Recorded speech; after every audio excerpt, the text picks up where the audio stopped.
Les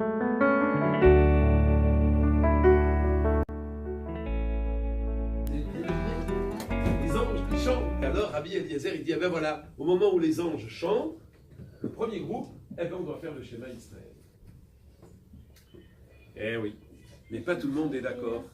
Les autres rabbins, parce qu'ils étaient plusieurs, ils disent à Rabbi Eliezer, nous ne sommes pas d'accord avec toi. Toi, tu dis que quelqu'un qui n'a pas fait le schéma, on peut faire le schéma jusqu'à 21h, pas plus. Alors il y a les rabbins qui disent quoi? Et alors quelqu'un qui veut faire le schéma à 21h30 alors qu'il y a la nuit encore, il peut pas?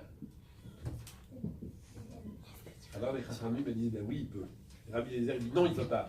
Et les rabbins, ils se mettent tous face à Rabbi Eliezer et lui disent, Rabbi Eliezer, tu es un grand Chacham, tu es très intelligent, mais la loi n'est pas comme toi. Le schéma, on peut le réciter jusqu'à la moitié de la nuit. C'est-à-dire presque jusqu'à minuit ou 1h du matin. Et Rabbi Eliezer dit, ben non, qu'est-ce que ça veut dire? Il faut pas, il faut le réciter dans les 3 premières heures, il faut vite faire les mitzvot. Il faut faire comme les Kohanim, dans la première guerre. Il dit, ah oui, mais tu n'as pas le droit de dire ça. Et s'il y a quelqu'un qui va se coucher à minuit? Et donc, les Chachamim, ils disent jusqu'à raison. Et voilà qu'il y a un troisième grand rave qui arrive. Alors non, enfin là, le premier, c'est Rabbi Eliezer. Le deuxième, c'est un groupe de raves, ils sont plusieurs. Et à nouveau, une troisième opinion par un seul rave. Mais quel rave? C'est le grand rabbin, c'est-à-dire celui qui dirige tous les rabbins.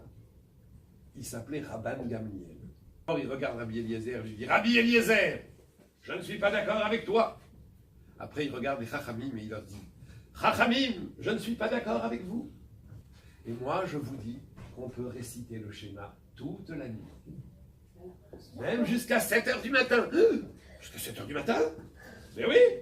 Qu'est-ce que ça peut faire puisque c'est la nuit? On peut réciter le schéma toute la nuit, il y a marqué. Et maintenant les enfants, aux pauvres. Qui a raison dans tout ça? Rabbi Eliezer, les Chachamim ou Rabban Gamliel? Il y a 3 opinions. Rabban Gamliel, oui, pourquoi? Lui il dit toute la nuit, oui.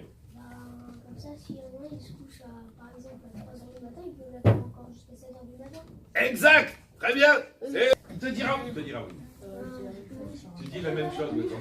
Il te dit ce que lui, il te dit de te dire. D'accord. Un jour,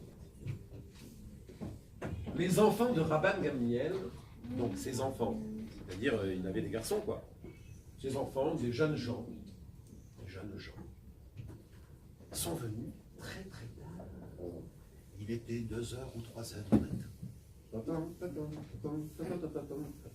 Ils avaient leurs chaussures à la main pour ne pas déranger parce que des chaussures, des sabots, je ne sais pas quoi, ça fait du bruit dans la maisonnée. Et puis ils ont vu que leur père, évidemment, Rabban Gamliel, était en train d'étudier la Torah à la lueur d'une belle bougie. Et alors, il étudiait la Torah. Père, notre maître, Mori, Avinu, Moreinu, Père, papa. Oui, mes enfants, que se passe-t-il? Vous rentrez bien tard aujourd'hui. Oui, c'est-à-dire que le mariage s'est un peu prolongé. Tu sais, nous étions au mariage de notre cousine. Ah oui, la fille de Rabbi Zecharia, bien sûr. Comment se déroulait le mariage? Bien, papa, il y avait du très bon vin et tout le monde était heureux, on a chanté, c'était fantastique, il y avait des élèves de toutes les yeshivotes. Et vraiment, le marié était rayonnant, il a fait des tours d'acrobatie, on l'a fait sauter en l'air, et on a chanté, on a dansé pour lui, on a même joué avec les flambeaux, tu sais, les beaux flambeaux de feu, comme tu nous as appris. Mais quoi? Il y a un problème? Oui, père. La soirée s'est prolongée très tard et... Enfin, on a bu, on a mangé. On n'a pas vu comment l'heure était passée. Maintenant, il est bientôt 4h du matin. Nous n'avons pas récité le schéma Israël. Oh, on n'a pas récité le schéma Israël? Oui, père. Et nous ne voulons pas rater cette mitzvah importante, tu nous l'as appris. Combien c'est important de dire le schéma Israël? Combien c'est essentiel? Oui, mais... Alors, qu'est-ce que vous voulez que je vous dise? Que la halakha est comme Rabbi Eliezer? Que la halakha est comme les Chachamim? Alors, la halakha est comme je le dis, c'est vrai. Vous avez encore le droit de le réciter, de ne recommencer plus ce genre de choses. Enfin, voyons, quand vous savez que vous allez boire du vin, vous réjouir, être heureux, il ne faut pas oublier Hachem. Faites un rite d'abord. Faites le schéma d'abord avant de commencer le repas du mariage. Vous voyez qu'il y a un repas du mariage. Alors, oui, Père, tu nous as rassurés. Donc nous n'avons pas raté le schéma Israël. Nous pouvons le faire, là, encore, maintenant. Oui. Allez, prenez votre parchemin et allez réciter le schéma Israël avec beaucoup de calme. Quand les Chachamim, ils ont entendu ça, parce que c'est une histoire, évidemment, qui s'est répandue, les enfants. Lorsque les Chachamim, ils ont entendu ça, ils ont dit, mais Rabban Gamliel a donné la halakha, donc on peut faire le schéma toute la nuit. Mais alors finalement, nous allons faire la halakha comme lui. Et Rabban Gamliel s'est retourné vers les Chachamim. Il leur a dit, dites les Chachamim, en vérité vous pensez comme moi, n'est-ce pas, qu'on peut la faire toute la nuit? Et les rabbins, ils ont dit, ah Rabban Gamliel, notre maître, tu es très fort, mais bien sûr que c'est toi qui as raison. Alors, dites-moi pourquoi vous dites que c'est jusqu'au milieu de la nuit, et pas plus. Et là, ensemble, ils ont dit une belle phrase, les enfants, retenez-la toute votre vie. Et écoutez bien, il leur a dit,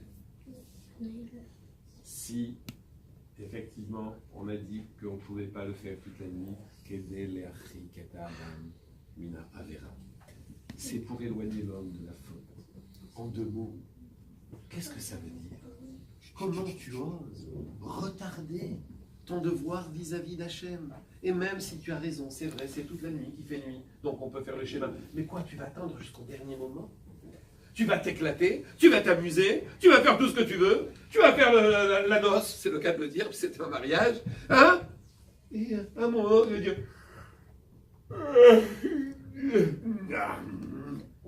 je vais bien dormir, là, que je suis fatigué. Hein?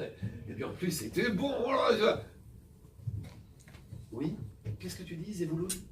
Je dis qu'on n'a pas fait le schéma Israël. Ah, t'as raison, c'est vrai ça, on n'a pas fait le schéma Israël. Comment on a pu mettre ça à la fin? On s'est éclaté, on s'est amusé, on a rigolé. Au lieu de remplir notre... Pardon Hachem, la prochaine fois, on fera tout pour mettre une barrière. Asou Seyag la Torah. Ne faites pas les mitzvot au dernier moment, les enfants. Voilà.